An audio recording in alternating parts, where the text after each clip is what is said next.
안녕하십니까, 불스입니다. 자마린 폼즈 두 번째 시간. 오늘 프로젝트 구조와 레이아웃 중에 스크롤 뷰에 대해서 살펴보는 시간을 갖도록 하겠습니다. 자, 지난 시간에 말씀드렸듯이 본 강의는 예전 강의를 요약해서 하는 강의이기 때문에 꼭 필요한 부분, 프로젝트를 할 때 꼭 필요한 부분만 요약해서 정리를 해드리겠고요. 풀 강의가 필요하신 분들은 유튜브나 또는 지캠프 홈페이지에서 풀 강의 42강이더라고요. 42개 강의를 풀 강의를 시청해 주시면 되겠습니다. 자, 오늘 할 내용은 어플리케이션 응용 프로그램의 라이프 사이클 생명 주기에 대해서 살펴보겠고요. 그 다음에 뷰의 계층 구조, 클래스 하이라키에 대해서 살펴보겠고요. 다음에 자마린 프로젝트 구조. 우리가 지난 시간에 헬로우 웰컴 투 자마린 출력하는 프로젝트를 만들어 봤는데요. 그 프로젝트의 기본 구조, 어떻게 프로젝트가 생성되어 있고, 우리가 어떤 파일들을 건드려야 되는지에 대해서 살펴보도록 하겠습니다. 다음에 스크롤 뷰, 레이아웃, 첫 번째 레이아웃 스크롤 뷰에 대해서 살펴보는 시간을 갖도록 하겠습니다. 자, 먼저 생명 주기입니다. 자, 라이프 사이클, 자마린 폼즈의 라이프 사이클은 크게 보면 온 스타트, 온 슬립, 온 리즘 세 개로 나눌 수가 있겠고요. 다 콜백이겠죠. 시스템 쪽에서 올라오는 콜백인데요. 어떤 응용 프로그램, 내가 만든 응용 프로그램이 시작이 되면 온 스타트 메소드가 호출이 될 수가 있겠습니다. 다음에 내가 사용하는 어플리케이션을 정리하지 않고 단지 백그라운드로 다른 응용 프로그램이 실행이 되면서 백그라운드로 들어갈 수가 있겠죠. 그래서 백그라운드로 전환이 되면 온 슬립 메소드가 호출이 될 수가 있겠고요. 다음에 다시 슬립 모드로 빠져있던 응용 프로그램이 다시 활성화됩니다. 그러면 on resume 메소드가 호출이 될 수가 있겠습니다. on resume이어 갖고 다시 활성화됐다가 다시 다른 다른 응용 프로그램이 살아나요. 그러면 해당하는 응용 프로그램은 다시 슬립 모드로 갈 수가 있겠고요. 그래서 슬립 모드와 리즘은 왔다 갔다 할 수 있겠죠. 그리고 완전히 응용 프로그램이 종료가 됐다가 다시 실행이 되면 onStart가 다시 호출이 될 수가 있겠습니다. 자, 이런 메소드들은 app.jaml.cs 파일에 이렇게 명시가 되어 있고요. 앱 클래스 아래에 콜백 함수 onStart, onSleep, onResume으로 명시가 되어 있습니다. 자, 그러면 비주얼 스튜디오를 실행을 해서 한번 프로젝트를 생성을 하고 프로젝트에서 어떻게 진행이 되는지 한번 보도록 하겠습니다. 여기다가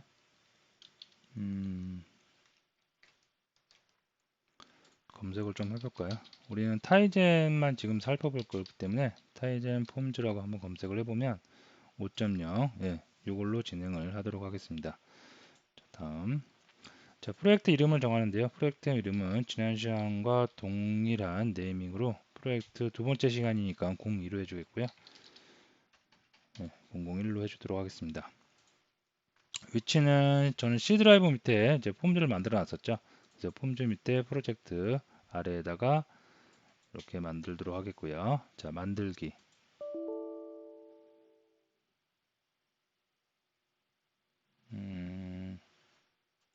이름이 있다고 나오네요.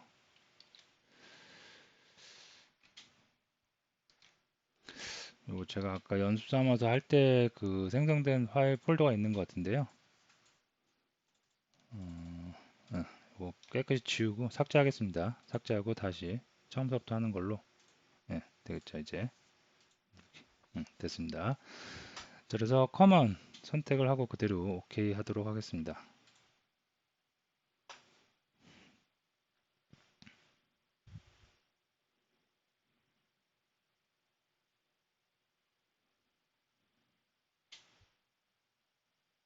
실행이 됐고요. 자, 처음에 파일이 좀 많이 열려 있는데 좀 닫고 하나씩 하나씩 살펴보도록 하겠습니다. 자, 프로젝트 솔루션을 만들면 프로젝트가 이렇게 두 개가 생성이 된다고 그랬습니다. 하나는 타이젠 전용 프로젝트고요. 위쪽에 있는 거는 공용 프로젝트라고 했습니다. 우리가 지금 안드로이드나 iOS, UWP는 만들지 않았기 때문에 아래쪽에 안드로이드, UWP, iOS가 없는데요. 그런 것들이 같이 만들었다면 그런 것들이 있겠고요. 지금 이 상태에서 만약에 안드로이드나 iOS를 만들고 싶으면 추가해서 새 프로젝트에서 안드로이드나 iOS 그거를 추가할 수가 있겠습니다. 자, 본 강좌는 타이젠에 집중하기 위해서 타이젠만 만들어서 사용을 하겠고요. 자, 이렇게 이제 그 프로젝트가 두 개인데 그러면 어느 파일을 우리가 주로 건드려야 되느냐? 여기 보시면 타이젠 전용 여기는 그 프로젝트고요. 위쪽이 그 공용 프로젝트입니다. 자, 우리가 자마린 폼즈를 사용하는 가장 큰 이유는 원소스 가지고 크로스 플랫폼 다양한 그 플랫폼에 맞는 응용 프로그램을 만들기 위해서 사용을 하는 겁니다. 자, 그래서 보시면 공용 프로젝트를 우리가 주로 건들면 되겠고요. 이거를 열면 여기에 앱.자물 cs 메인 페이지가 보입니다. 자, 일단 메인 페이지부터 보면 이 메인 페이지가 실제로 우리가 응용 프로그램을 만들 때 응용 프로그램에 나타나는 UI를 담당하는 파일이라고 보시면 되겠습니다. 그래서 이 상태에서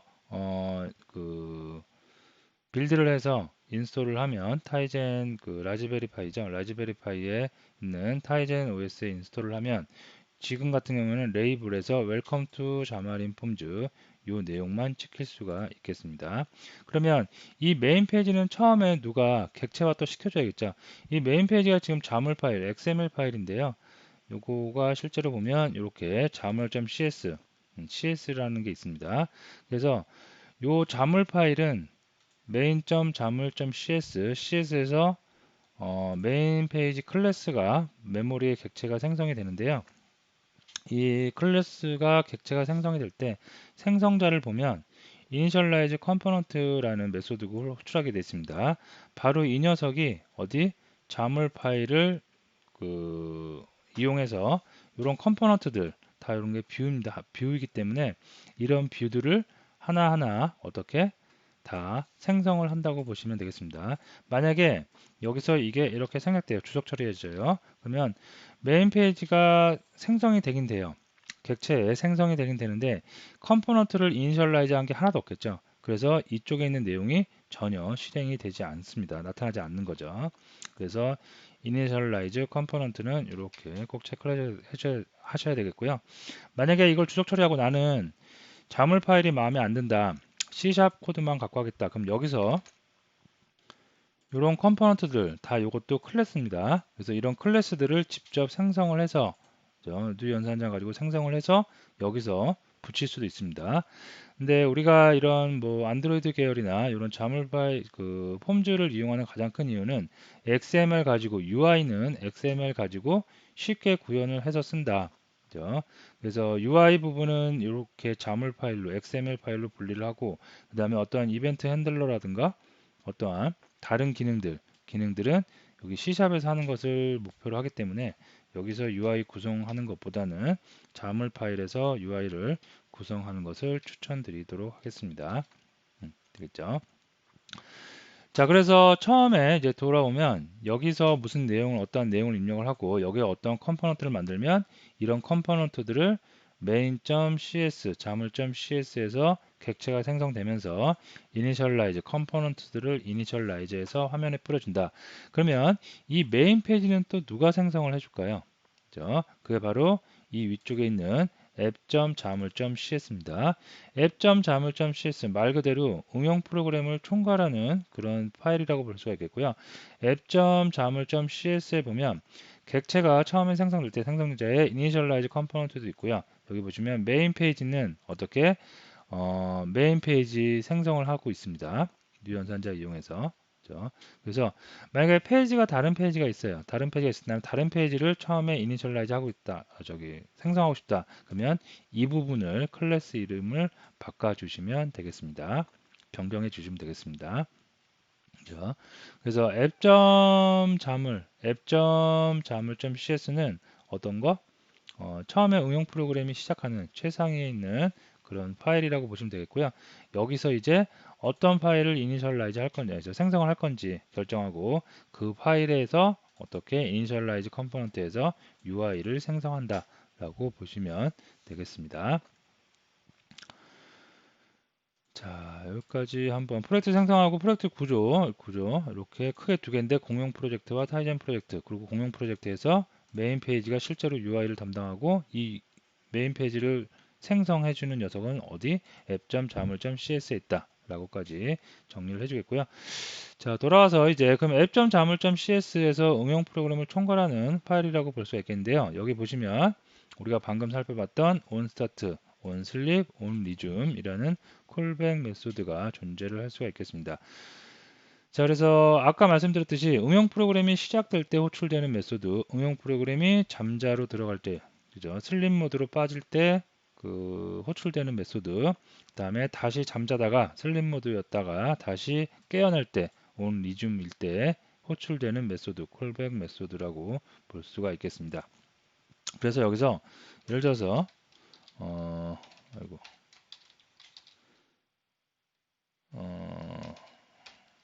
디버그 점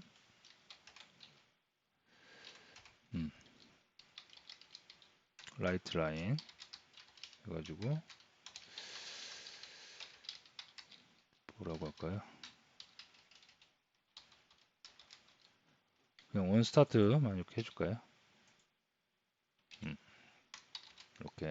이렇게 해주면 처음에 응용 프로그램이 실행될 때 요 로그가 찍히겠죠. 그리고 여기는 뭐 슬립 모드로 빠졌을 때 잠시 백그라운드로 돌아갈 때 그때는 요러한 로그가 찍힐 수가 있겠고요. 그 다음에 다시 깨어나요. 리즘으로 오면 이런 로고가 찍힐 수가 있겠습니다. 자, 그래서 로그를 갖다가 이제 그럼 응용 프로그램을 실제로 타이젠에 인스톨을 해서 로그를 확인할 수가 있겠는데 여기를 누르면 디버그 모드로 한번 해보면 됩니다. 근데 디버그 모드를 하면 해볼게요.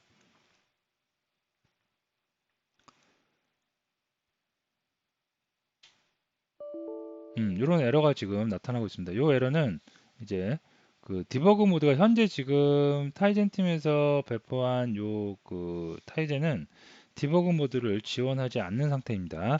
그래서 저는 지금 이제 디버그 모드를 이렇게 디버그 모드를 실행을 해도 실행이 되지 않는데요.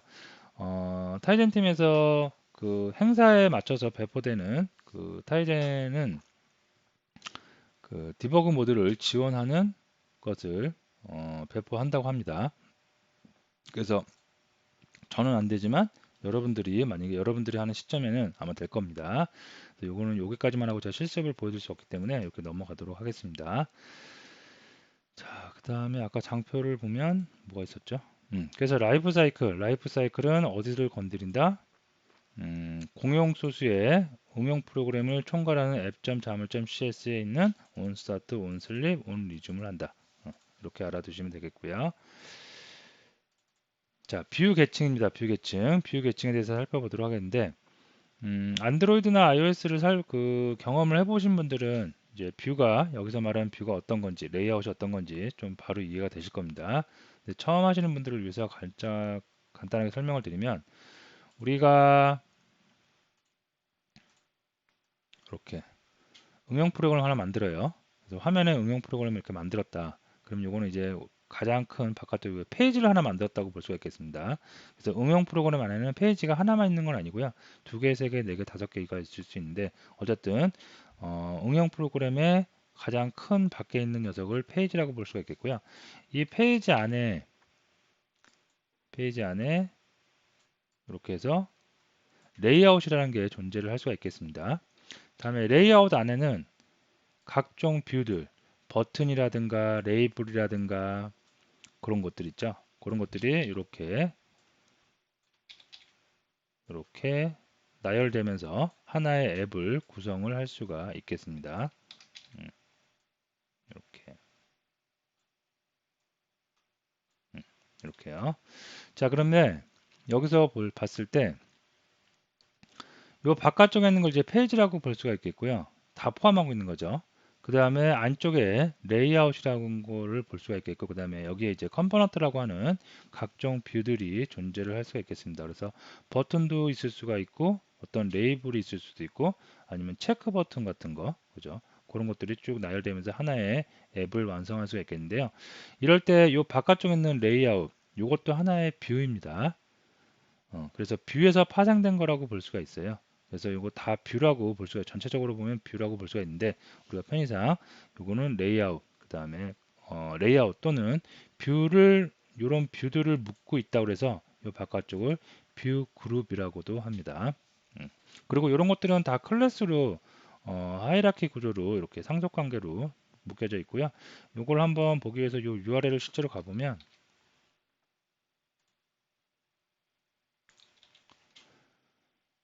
이런 하이라키가 있고요. 한글로도 뭐쭉 설명되어 있죠. 여기 있는 클래스를 우리가 다 알 필요는 없고요. 다 알아서 뭐 도움될 거는 특히 없고요. 여기 보시면 뷰가 이렇게 있고 뷰를 상속하고 있는 레이블, 피커, 프로그레스 바, 슬라이더, 스태퍼, 스위치, 뭐 테이블 뷰, 타임 피커, 웹 뷰, 뭐 이런 뷰들이 다양하게 다 있습니다. 주로 이제 모바일 환경에서 지원을 하는 그런 뷰들이 다 있다고 보시면 되겠고요. 그 다음에 여기 보시면 이제 레이아웃, 뷰를 상속하고 있는 레이아웃이 있죠. 그래서 레이아웃 밑에는 뭐 플렉스 레이아웃, 압솔루트 레이아웃, 그리드 레이아웃, 스택 레이아웃, 릴레이티브 레이아웃. 우리가 오늘날 스크롤 레이아웃, 스크롤 뷰 여기 있네요. 스크롤 뷰 이것도 하나의 레이아웃이죠. 그래서 이 레이아웃이 이렇게 존재할 수가 있겠습니다. 그래서 어쨌든 최고의 조상, 뭐 최고의 조상 위로 계속 올라가면 엘리먼트라는 게 있고요. 있는데 어쨌든 이런 거 위쪽의 내용을 좀 생략을 하고 뷰서부터 보면 최고의 조상은 뷰고요. 뷰를 상속받아서 레이블이나 피커나 이런 컴포넌트들이 존재를 하고 그다음에 뷰를 상속받아서 레이아웃이 존재하는데 이걸 우리가 뷰 그룹이라고도 합니다. 자, 어쨌든 이렇게 구조가 되어 있다. 그죠? 그럼 우리는 이제 이 뷰 그룹에 맞춰서 뭔가 컴포넌트를 만들어야 된다라는 것을 알아두시면 되겠고요. 그래서 요약 강의에서 주로 할 게 이런 뷰들, 레이블이라든가 버튼이라든가 아니면 레이아웃, 스크롤 뷰라든가 뭐 그런 레이아웃들 있죠. 압솔루트 레이아웃, 그리드 레이아웃 그런 거에 대해서 살펴보는 시간을 갖도록 하겠습니다. 프로젝트 구조인데요. 프로젝트 구조는 아까 제가 프로젝트를 생성하면서 설명을 드렸죠. 그래서 그거를 보시면 되겠고요. 메인 페이지가 있고 메인 페이지를 생성하는 앱.자물이 자물이 있다. 여기서 메인 페이지 첫 페이지 init 때는 페이지를 지정해 준다. 자, 됐고요. 자, 그다음에 이제 그러면 이제 전체적인 구조는 라이프 사이클과 그다음에 프로젝트의 구조에 대해서 살펴봤고요. 그러면 이제 스크롤 뷰 처음에 첫 번째 살펴볼 레이아웃 스크롤 뷰에 대해서 살펴보도록 하겠습니다. 자, 스크롤 뷰는 어떠한 컨텐츠 내용이 많을 때 화면의 한계 제한이 있죠. 그래서 그 화면의 한계를 뛰어넘기 위해서 스크롤 우리 많이 사용하죠. 스크롤을 나타내는 그런 레이아웃이라고 보시면 되겠습니다. 그래서 지금 같은 경우에 보면 아이템이 굉장히 많아요. 많을 때 위아래로 플리킹으로 이렇게 스크롤 할 수 있는 거죠. 그리고 또는 좌우로도 스크롤 할 수가 있겠습니다. 자, 이러한 뷰, 이러한 레이아웃은 어떻게 만드는지 실제로 코드를 통해서 살펴보도록 하겠습니다. 자, UI를 담당하는 부분은 메인 페이지라고 그랬죠. 그래서 메인 페이지에서 만들면 되는데 새로운 페이지를 한번 만들어 볼게요. 나는 메인 페이지는 다른 내용 쓸래요. 새로운 페이지, 나만의 페이지를 만들래요. 그러면 프로젝트 만들려고 하는 그 페이지를 만들려고 하는 프로젝트 위에서 오른쪽 마우스 버튼을 누르면 추가가 있고요. 추가에 새 항목을 클릭을 하면 되겠습니다. 자, 그러면 여기서 이제 컨텐츠 페이지라고 있죠. 영어로도 컨텐츠 페이지고요. 한글로도 컨텐츠 페이지. 여기를 선택하면 되겠고요. 여기다가 스크롤이니까 스크롤 뷰 EX라고 할까요? 네, 이렇게 해서 페이지를 하나 추가를 해주도록 하겠습니다. 스크롤 뷰 EX를 추가를 하면 여기에 스크롤 뷰 EX CS가 나오죠. 그래서 CS를 보면 여기서 마찬가지로 Initialize Component 이게 누구를 어떤 역할을 한다? 스크롤 뷰에 있는 여기 있는 컴포넌트들을 다 생성을 하는 객체를 이런 클래스들을 객체로 생성을 하는 녀석이다. 그죠? 자, 그러면 페이지가 두 개예요. 메인 페이지도 있고 스크롤 뷰 페이지도 있어요. 그러면 응용 프로그램을 총괄하는 응용 app.cs에서 선택을 해야 되겠죠. 처음에 응용 프로그램이 실행될 때 어떤 페이지를 생성할 건지. 자, 메인 페이지가 있는데요. 나는 스크롤 뷰 페이지 생성을 할 거예요. 그럼 이거를 어떻게 스크롤 뷰 EX로 이렇게 바꿔주시면 되겠습니다. 그러면 이제 메인 페이지가 아닌 스크롤 뷰 EX가 생성이 될 수가 있겠죠. 자, 그럼 여기다 이제 한번 만들어 보도록 하겠습니다. 자, 컨텐츠 페이지 가장 아까 제가 이제 그 잠깐 그림을 통해서 살펴봤는데요. 페이지가 있고요. 페이지 안에 이제 컨텐츠라는 게 있고 그 다음에 컨텐츠 안에 레이아웃이 있고 레이아웃 안에 어떤 컴포넌트 뷰가 존재를 합니다. 자, 요거는 근데 잠깐 생략을 해주고요. 요거의 스택 레이아웃, 음, 레이블, 네, 이거 다 지울게요 그냥. 네. 자, 컨텐츠 페이지가 있고 컨텐츠가 있는데 여기에 스크롤 뷰, 뭔가 내용이 많아서 나는 세로, 수직으로 위아래로 스크롤 하겠다 또는 좌우로 스크롤 하겠다 그러면 스크롤 뷰라는 클래스를 이용을 하시면 되겠습니다. 이렇게 그래서 어떤 내용이 많았을 때 스크롤 뷰를 사용을 하면 되겠는데요. 기본적으로 디폴트로 이렇게 스크롤 뷰만 생성을 하면 위아래로 그 플리킹 스크롤이 되는 뷰라고 보시면 되겠습니다. 자, 여기다가 스택 레이아웃을 한번 넣어보도록 했는데요. 자, 스택 레이아웃은 우리가 뭔가 아직 배우지 않은 레이아웃인데요. 스택 레이아웃은 간단하게 말씀드리면 쌓는 거예요. 말 그대로 스택이잖아요. 그래서 어떠한 이 안에 있는 내용물들을 차곡차곡 쌓는다. 그런 레이아웃이다 라고 보시면 되겠습니다. 자, 여기다가 레이블이라는 뷰를 하나 올려보겠는데요. 자, 이 레이블은 어떤 거냐면 말 그대로 어떤 딱지예요, 딱지. 그죠? 뭔가 어떤 텍스트, 간단한 텍스트 등이 써여 있는 그런 딱지라고 보시면 되겠습니다. 자, 보통 우리가 라벨이라고도 하죠. 그렇게 보시면 되겠고요. 자, 이 속성이 있는데요. 백그라운드 컬러를 지정을 할 수가 있어요. 그래서 백그라운드 컬러는 뭐 16진수로 나타낼 수가 있겠는데요. RGB니까 이렇게 노란색으로 한번 제가 지정을 한번 해보겠고요. 다음에 레이블에 이제 패딩 값도 줄 수가 있습니다. 패딩은 한 10 정도로 줘보도록 하겠습니다. 다음에 그 레이블에 쓰여지는 어떤 글자를 텍스트 속성으로 이용할 수가 있겠고요. 아이템 01로 볼 수가 있겠습니다. 자, 참고적으로 저 모르셔도 되는데 C샵을 하신 분들은 이런 백그라운드나 패딩이나 텍스트 이런 게 보면 레이블 클래스에 다 뭐다 프로퍼티로 존재를 하는 겁니다. 그래서 프로퍼티 getset, get과 set을 이용해서 여기 set이겠죠 지금은 set을 이용해서 다 이렇게 XML 자물로 표시할 수가 있겠습니다. 자, 어쨌든 이런 뷰 레이블 뷰를 한번 만들어 봤고요. 요거에 대해서는 뒤에서 레이블에 대해서 상세하게 살펴볼 때 다시 좀 말씀을 드리도록 하겠습니다. 자, 이걸 쌓아요. 만약에 1번, 2번, 3번, 4번, 5번, 6번, 7번, 8번, 9번 이렇게 막 쌓아요. 그죠? 그래서 2, 3, 4, 5, 6, 7, 8, 9, 10. 요게 11, 12, 13, 14, 15까지만 해볼까요? 네, 이렇게. 그러면 15개의 뷰가 막 쌓이고 있는 겁니다. 쌓였을 때 이게 화면 넘어간다. 그러면 어떻게? 스크롤 뷰에서 스크롤이 된다는 얘기겠죠. 자, 요거 한번 디버그에서 디버그 모드가 지원이 안 되기 때문에 디버그 하지 않고 시작 컨트롤 F5죠. 그래서 컨트롤 F5로 타겟에 설치를 해보도록 하겠습니다.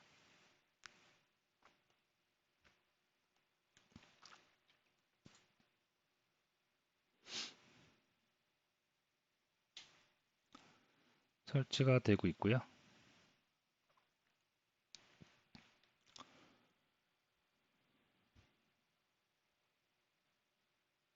설치를 할 때는 시간이 조금 걸리죠.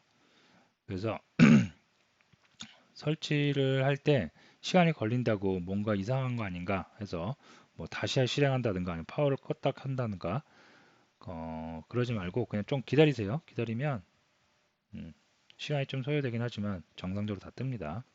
에러가 있으면 에러가 나오겠죠.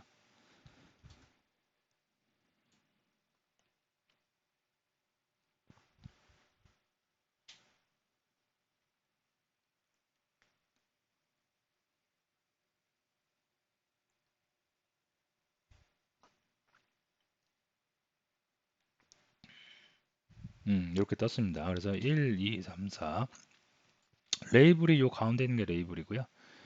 얘네를 감싸고 있는 게 차곡차곡 하나씩 쌓아 나간다 해서 스택 레이아웃이고요. 지금 화면이 좀 커서 뭐 스택 레이아웃에서 스크롤 뷰가 지금 느낄 수가 없을 것 같아요. 요거를 조금 더 해볼게요. 그래서 6서부터 67890 67890 이렇게 하면 되겠죠.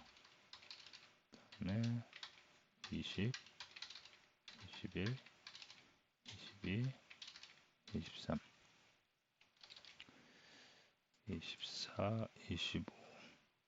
네, 좀 많이 늘려놨고요. 다시 인스톨 해보도록 하겠습니다.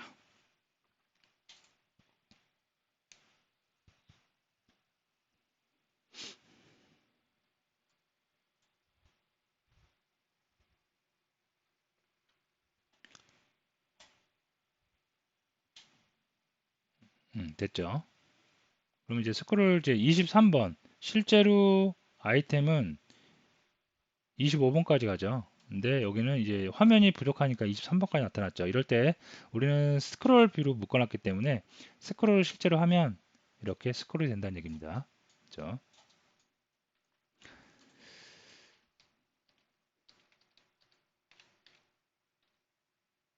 6, 7, 8, 9, 10.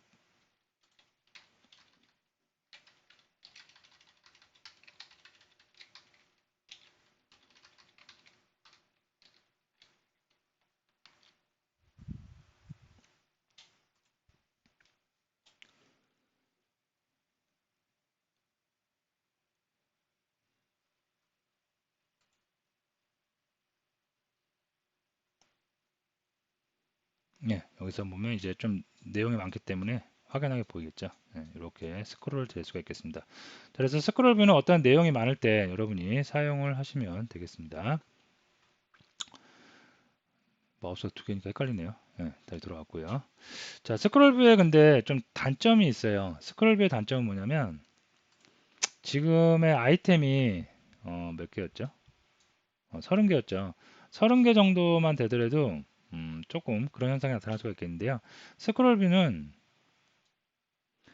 처음에 이 화면이 딱 인이 될 때 1번서부터 시작을 해서 30개까지 모든 아이템이 다 로드가 될 때까지 화면에 그리지 않습니다. 우리가 생각할 때는 컴퓨터니까 효율적으로 1번 내용 먼저 그리고 2번 내용 그리고 그리는 대로 화면에 출력을 해서 차곡차곡 출력을 했으면 좋겠는데 그러질 않고요. 1번 내용 이 안에 이제 뭐 그 레이블도 있을 수가 있겠고 그다음에 버튼이 있을 수도 있겠고 다른 뭐 타임 피커가 있을 수도 있겠고 여러 가지 뷰들이 존재할 수가 있겠는데요. 그런 뷰들이 있으면 이제 메모리를 좀 많이 차지하겠죠. 그래서 좀 속도가 느려질 수가 있겠는데요. 그럴 때 얘 먼저 다 구성했으면 화면에 뿅 하고 출력하고 그다음에 여기 부분 다 구성했으면 뿅 하고 출력하고 그렇게 하면 뭔가 좋을 텐데 그렇지 않고요. 위에서부터 시작해서 끝에까지 모든 아이템을 갖다가 다 어, 메모리에서 객체화하고 구성이 준비가 되면 그때 한 번에 뿌립니다. 그래서 로딩 속도가 굉장히 느려질 수가 있어요. 아이템이 많으면 그런 단점이 있습니다. 그래서 그런 단점을 보완하기 위해서 우리가 리스트 뷰를 그 내용이 많을 때는 리스트 뷰를 사용하는 걸 권장드리고요. 어쨌든 스크롤 뷰는 그래도 이제 그 간단하게 그렇게 내용물이 많지 않다. 그럴 때는 아주 간단하게 쓸 수 있는 유용한 뷰로 사용을 할 수가 있겠습니다. 자, 지금 같은 경우에는 이렇게 세로로 되는 스크롤 뷰에 대해서 살펴봤는데요. 이걸 가로로 하는 스크롤 뷰도 있어요. 그래서 가로로 하는 스크롤 뷰에 대해서도 한번 살펴보도록 하겠습니다. 자, 새로운 페이지를 한번 더 만들어 볼게요. 그래서 컨텐츠 페이지 만들면 된다고 그랬고요. 컨텐츠 페이지다가 스크롤 뷰 EX 홀이 네, 이렇게 할게요. 자, 그러면 앱점 자물에 가서 어떻게 또 바꿔줘야 되겠죠. 여기 가서 이걸로 시작. 네. 자, 이 녀석은 이제 가로로 될 녀석입니다. 가로로. 그래서 이거를 그대로 좀 복사를 해올게요. 세로로 했던 녀석을 코드를 재활용해서 좀 복사를 해오면 이렇게 됐죠. 자, 여기서 가로로 할 때는 옵션을 주면 돼요. 그래서 스크롤 뷰에다가 어떻게 오리엔테이션이라는 옵션을 주면 되겠고요. 이 오리엔테이션의 기본이 버티컬입니다. 그래서 아까 옵션을 주지 않아도 수직으로 했던 거고요. 나는 가로로 이제 하겠다. 그러면 이렇게 호리전탈을 주면 되겠고요. 그러면 가로로 스크롤 한다는 거는 스택 레이어에서 아이템을 쌓아 나갈 때, 레이블을 쌓아 나갈 때 어떻게? 가로로 쌓아 나가겠죠. 그래서 여기서도 옵션 오리엔테이션에 어떤 거 호리전탈을 주시면 되겠습니다. 이렇게. 자, 그리고 가로로 할 때 한 개가 가로폭을 다 차지해버리면 나머지들은 안 보이겠잖아요. 그래서 여기서 옵션을 하나 더 주겠는데요. 어떤 옵션을 주냐면 with request 가로폭을 지정하는 거라고 생각을 하시면 되겠고요. 100으로 한번 주도록 하겠습니다. 그래서 전부 다 여기다 넣어 줄게요. 됐습니다. 자, 이렇게 하면 어떻게 30개의 아이템이 가로로 쭉 되면서 화면이 부족할 때 옆으로 스크롤 되는 것을 볼 수가 있겠습니다. 자, 인스톨 컨트롤 F를 이용해서 인스톨을 해보도록 하겠습니다.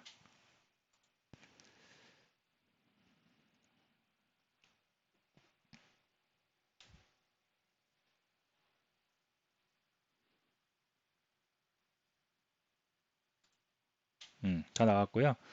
아이템이 많으니까 옆으로 이제 쭉 해서 스크롤하면 스크롤이 되는 것을 볼 수가 있겠습니다.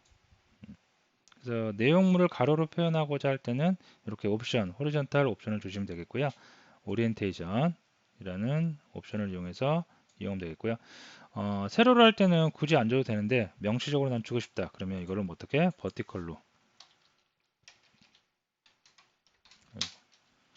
버티컬로 이렇게 주시면 되겠습니다. 됐습니다. 자, 다시 장표를 좀 가서 자, 그래서 오늘은 프로젝트 구조에 대해서 살펴봤고요. 그 다음에 뷰의 계층 구조, 이런 구조가 있는데 우리는 뷰를 어디다 만든다? 컨텐츠 페이지에다 만든다. 그 다음에 스크롤 뷰에 대해서 첫 번째 뷰, 스크롤 뷰, 스크롤 레이아웃, 스크롤 뷰 레이아웃에 대해서 살펴보는 시간을 가졌습니다. 자, 다음 시간서부터 이제 뷰에 굉장히 뷰가 많아요. 그런 뷰들을 하나씩 하나씩 살펴보도록 하겠습니다. 자, 오늘 강의 여기서 마치도록 하겠습니다.